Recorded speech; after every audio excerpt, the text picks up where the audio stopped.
Hi, Win. Thank you so much for trusting me and coming on the pilgrimage with me. If you were to write a book about your pilgrimage in Glastonbury, what would be the title?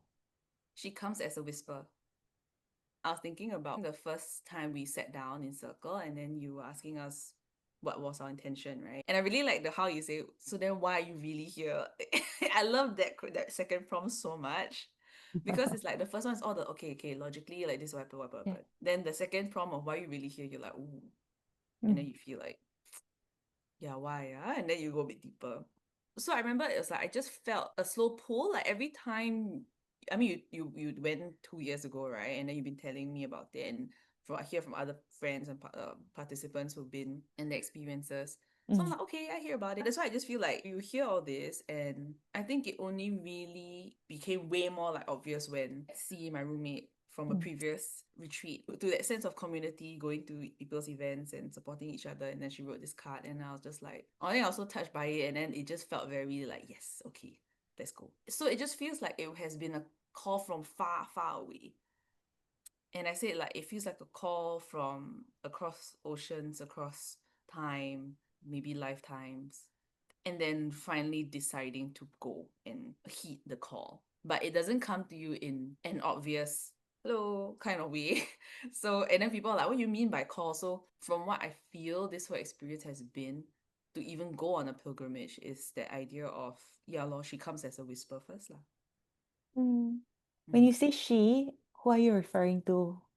It can be my future self, it could have been my higher Mm. self, it could have been Lady Avalon, it could have been divine guidance, it could be in the Mm. universe. The she Mm. is not tangible, Yeah, a feminine entity, if you will. as you have connected with the spirit of Avalon, with the lens of Avalon, Mm. I wonder if you could describe the quality of Avalon, the quality of this essence, the quality of this she. It feels like the mother, and it's not like mommy, it's not my mom. It's when we talk about Mother Gaia, Mother Earth, where it's so womb-like and holding. I think because there are a lot of things that came up, right? It might not all be comfortable, but there's this cradling, there's a holding. Cradle but not coddle. How did this mother archetype, mother energy show up within you during your time in Avalon? I was able to rest into the land more, Mm. into nature. So, like, I mean, what's coming up is like sleeping in a riverbed, lying under a tree, sleeping on the grass, touching and connecting with stones. A much, much deeper connection to nature I didn't think was possible for myself. But how she, I feel, was imbued in me, maybe like a feeling of more allowance. Mm. Because like I don't dare to like Mm. sing, sound. But with the cellist that came into Jamia. my life, Yeah. Lady Leonora, like she really wants to sing. So like I think a lot of their voice activation maybe. Yeah. Yeah. I wonder if you could share a story that really resonated with you, a story that you received from the land that inspired you, that reminded you of yourself, reminded you of your journey. What I really enjoyed was seeing how both feminine and masculine energies actually come into balance in Glastonbury quite a bit. Even though, yes, like it's like Lady Avalon, her womb, so it's still very feminine, sacred feminine side, right? But when we went to the chalice wells, there were these two yew trees, and then one was the grandfather, one was the grandmother, right? The energy. And when you stand in the middle and then you see how the roots just sort of intertwine, you look up and you see the branches are all like connected. So, and I remember seeing a father and a daughter, and they basically just hugged in the middle of the trees, which then I Yes. was like, oh wow. And then it just felt so like a balance was found. Yes. Also, how all this imagery of the red springs and the white springs, I think Shamira was talking about how the red springs, even though it's the representation of blood, right? Of menstrual blood. So it's feminine. It's like the white spring is very chaotic. So it's like the masculine, but it's being held by feminine Yes. energy. There's just that duality that coexists or that takes care of each other. Things come into balance when there are both, right? Yes. You need to be there to understand the Yeah. feeling because one Yeah. is so well kept Yeah. garden and it's so peaceful as well. The other one is like anybody and everybody is outside. There's a lot of noise. So even though both represent one, it is held by the opposite energy. I was talking about this. Pro tip for those who don't want to take the bus, take the train to Castle Carey and call our good friend Scott, who was such a gem to find. I'm so thankful you found him. So he was sending me, because I was the last one out, right, of Glastonbury. In the car ride to Castle Carey, we were talking, and it was so lovely to hear him talk about Stonehenge and Avebury in how he experiences it. And he was saying how Stonehenge is very a masculine energy, while Avebury is very feminine. And to hear, and everybody in Glastonbury speaks like that. And it's just so nice. Like, you don't have to be a yoga teacher to sound like that and to talk about these energies. It's really a consciousness that these are all ensouled. These sites are ensouled. Their soul has more of a masculine, feminine signature, even if they hold both. Yeah, I'm curious if there was a site or place or an activity in particular that reminded you of who you are. Two. Okay. One is Stonehenge only because Stonehenge was that moment where the sign to go to Scotland after that was very clear. And it was because now if you go to Stonehenge, right, you got to go to the ticket space and then they have a bus to bus you all the way in. But Iona had a very interesting perspective of, the ancestors. This was a sacred site. It's a pilgrimage, it's not a holiday. So you have to carry all your barang and you have to walk the whole stretch all the way in. And that particular day, it was so hot, not a cloud in the sky. It was blazing. And then I was carrying all my things. I was just like, ugh. And then like I closed my eyes, and then suddenly I saw this time warp, and I see this vision, and it's very different from any of like visions I've seen. It's the way, the style of it. And so I was just like, whoa. And then I saw a lot of like visions, and it was just such a joy to do that. I would like always would want to just close my eyes and go back into that vision space.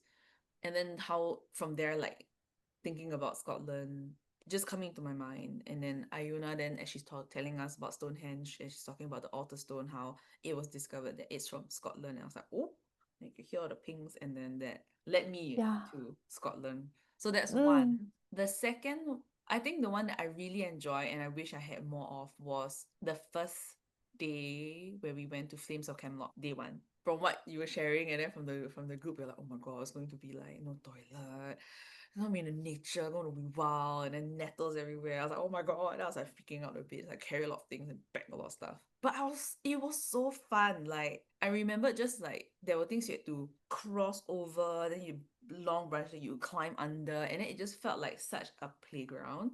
And then there's one clearing that we sat at, and then it just like it was so peaceful, and then just lying down and fully just being with the land and seeing how the tree vortex trees were, and the stories of Guinevere and how she used to be queen of the fairies, and then because she got transported to the human realm, she forgets herself. And actually, during my conversation with Scott on the way to Castle Carey, we were talking, and I think he was sharing with me how his mum has dementia. And then I was like, oh, my grandmother too, and as a caregiver or for the loved ones, I mean, yes, the person going through dementia has a whole other difficult challenge, but having been someone who experienced like your loved one slowly like fading away, it can be also quite painful, right? So then he was telling me how there are good days and not so good days. Mm. And on not so good days, he feels like she's in a different dimension, like she's passing through Mm. dimensions. And he Mm. read somewhere, and then I shared the story of Guinevere, right? And then we came up with a phrase lah, like on not so good days, she's just off with the fairies, lor. So beautiful. Yeah, Thank you. What were some of the highlights of our time together? so many, so many. Every day had something. Mm, I really like the garden in our Airbnb. Yeah. The big willow tree was ah like I close my eyes, I think about like when I had breakfast there, right? And I just sit there and then I can feel the breeze and I just feel her just just witnessing and holding like she's like part of the garden. So I really like that. And I think cooking with Trudy was really fun. I think when we were deciding on the location and then you were like, oh, we can all book a whole Airbnb. Then I was like, oh my god, it'd be so fun. It's like a commune, we can cook and stuff like that. cook together and then we eat together. It's just so nice. I think like was it probably the first night Trudy and I were already cooking together and I was like, oh my god, it's happening. And then it just continued throughout the rest of the trip. I think the slow revealing of the journey is also kind of a highlight. Like for me, I didn't expect certain things to come up. And I was like, did not expect that this thing What's that an example? I know. Okay, so for me, when I came on this trip, I was like, okay, not like pilgrimage. When I signed up, I was like, okay, you know what? I just honor the call. It's going to be visiting sacred sites and then just appreciating the place, hearing the stories. Then the shadow come up, Mm, right? Shadow aspects come up. So I think one of it was realizing the cynicism and the general distrust I have with regards to men and specifically men who say, I practice spirituality or yeah. meditate or whatever. And this is all because of like old wounds, right? So when that came out, I was like, oh, interesting. Hello, Shadow. I did not think Mm, you would appear here. What else popped up?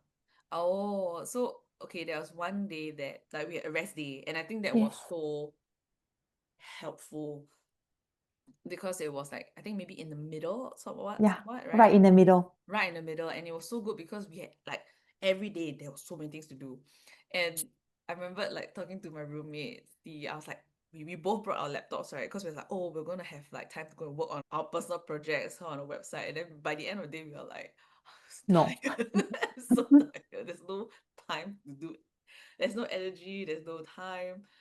I just want to rest. And I think because everyone's generally quite considerate of each other, so the lights out happen quite early. Like typically I stay up to 2, but there's no way you can, right? With the schedule that we had and like with my roommate. So yeah, there's no opportunity to doom scroll. There's no opportunity to, and the Wi-Fi is not very good, right? So it helped. Every time I hear Melvina typing in her area, I'm like, wow, she's such a hustler. She's so hardworking.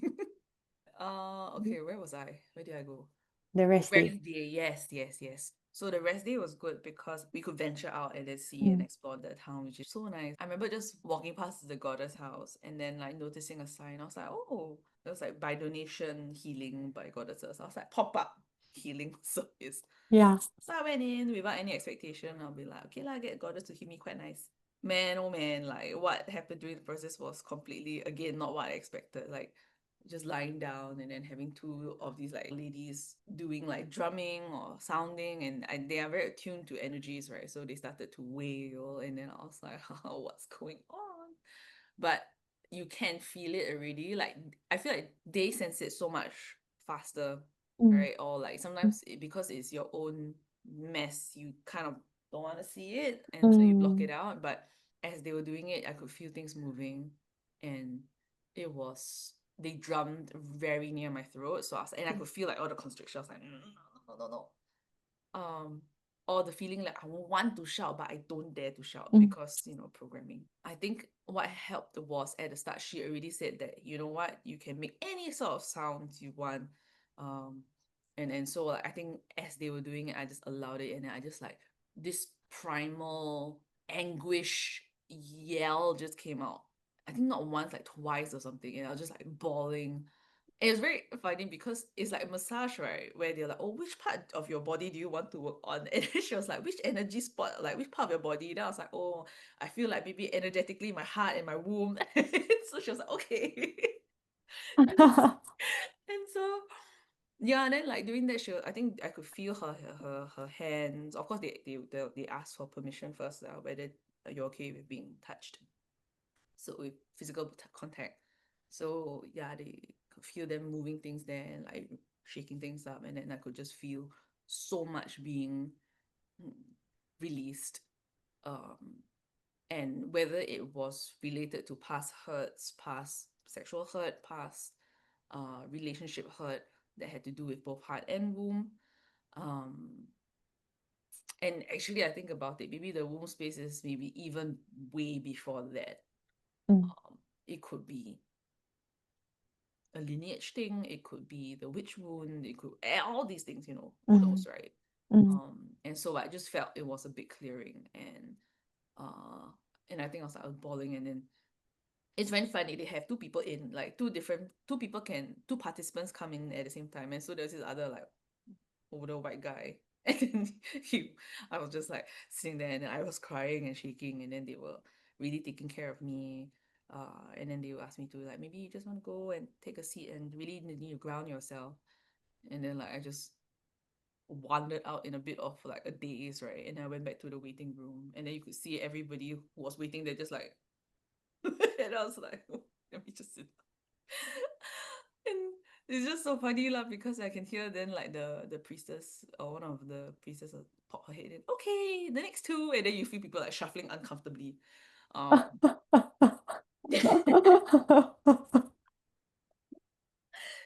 And then I remember I was feeling in such a daze, right? And I was just like, okay, after I calmed down and like grounded myself, drank some water. It's still very raw state to be in. So I slowly walked out of the girl's house. I walked down the street, and then I was just like, oh, I wonder where's like maybe the rest of the group. And then out from a restaurant pops Melvina. She's like, you want to join us? And I was like, oh my god, yes.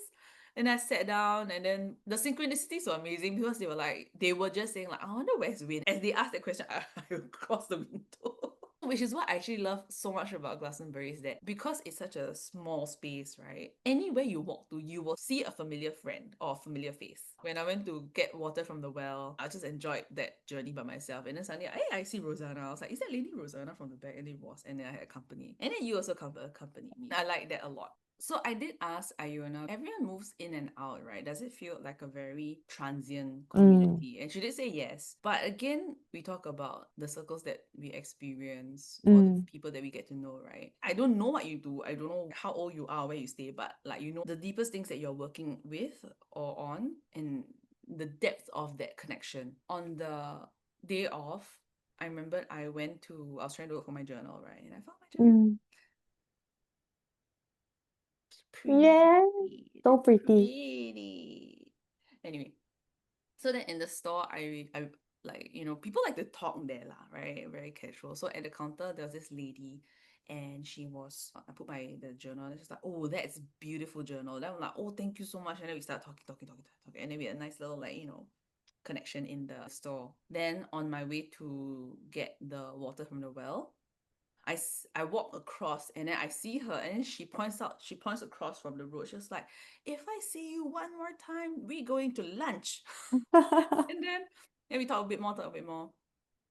And I think on my last full day in Mm, Glastonbury, I bumped into her again, and then we were like, let's go for lunch. And we had lunch at the area outside the church. So we just sat on the greens, yeah, and then just spoke and got to know each other. And I think that's the magic of Glastonbury, because there are all these magical interactions and engagements. yes. Yeah. Were there any particular moments or themes that you felt challenging to deal with? I know you already shared a bit, but I just wanted to ask in case something else might emerge. Mm. Unexpected shadows, unexpected parts of yourself that came up. This comes up regularly in my life, where if I'm in a group setting and I don't know something and I want to know something, I scared Mm, to ask. mm, Also, because in a group setting, I can be sometimes, most of the time, overly considerate for the collective, so much so that I will censor or hold myself back. And I scared to look stupid if I ask a mm. question. And I think at some parts it did, because I'm like, who are you talking about? And then everybody, like, somehow everyone else knows. So I'm like, okay, I didn't know Jesus was called Yeshua. So Oh, okay. Yeah, yeah, yeah, yeah. No, not stupid. Not stupid. yeah, but that feeling, I know, I that know. fear. So like that, and because I don't know King Arthur, I mean, I've watched Sword in the Stone, the Disney cartoon, but Yes. it doesn't tell me about the knights or the different. I No, mean, yeah, I've watched the no. Spamalot musical, but again, it's not. I did. No, but it's not Yeah, parody, right? yeah, Of this yeah. themes. But to really know all the different knights, like you hear Lancelot, you've heard Galahad or something, yeah. So all these like names I got here before. I think Dia mentioned the name. I was like, who's this? I just asked the name, right? And then everyone also was like, oh, it's a knight lah. I was like, oh, how y'all know? Okay. So having like daring to ask questions, um, sitting with the fear, like, oh no, people go there, I stupid. I have to ask. But I need to Yeah, know. yeah, yeah, But I don't know. Then okay yeah. lah, one part of me is like, hey, I also spend money, so I need to make like Yes, my time worth. yes. Amen to that. I think that also helped me when I went for like a workshop that was expensive as hell. But I Mm, was like, so then like because of whole group, like 30 people, but I was like, no, you know what, I'm gonna ask because I spend money, my yeah, money. So yeah, yeah, I'm very thankful that this group is so welcoming and matured and understanding yeah. that they were like, "So ask lah, okay." Or like they don't like when I ask, then it's not like you sometimes I can sense people like or like when she stopped asking her questions. But and a lot of it is in my mind, I admit. Mm, But I really didn't feel that here. yeah. So I was very thankful for that. And then because of that I get a richer experience, I understand more. Or I have Yes. more questions either way. Yes. Oh, I love that. Yeah. Yeah, like it's a space to be brave. Yes, safe, Mm, safe to be brave. I think also a lot that came out was trying to reconcile the two sides of me, which is one, I completely believe in a spiritual, the cosmic being that has all these like plans, all these and knows all mm, these things. mm, Like there's a higher power, mm, right?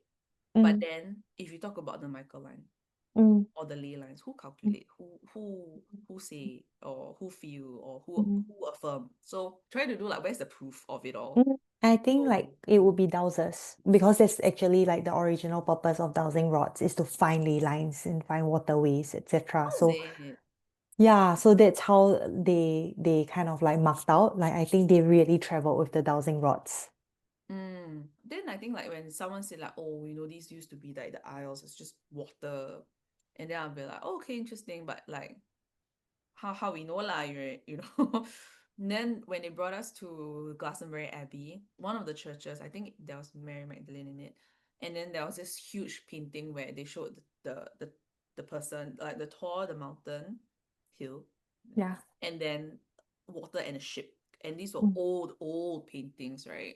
So then they're like, why would they have painted it if it wasn't that?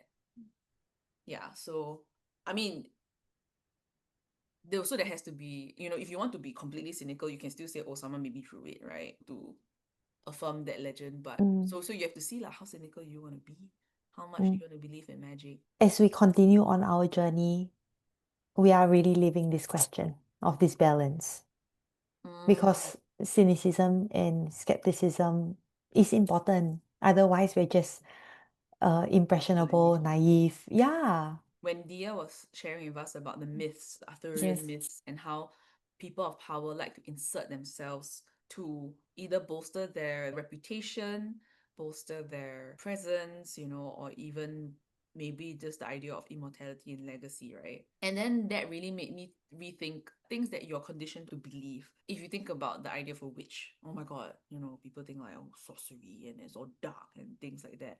But what has been the version of their truth that has continued, right? And there's a line in Wicked where they're like, the wizard goes, Elphaba, where I'm from, we believe all sorts of things that aren't true. We call it history. A man's called a traitor or liberator. A rich man's a thief or philanthropist. Is one a crusader or ruthless invader? It's all in which label is able to persist. Mm. So what has been able to stand the test of time Yes. purely just because someone of influence or power was able to continue that narrative. Yeah. So now when I hear things, it's like, okay, yes, this is what I hear now, but is there something more behind? What was the other side of the story? Mm. Mm, Super Gemini. yeah. Multiple truths. If you have any words of wisdom for or from your experience for future pilgrims on this particular pilgrimage to Avalon, what might they be? If you're hearing the call or even just a whisper, it's for a reason.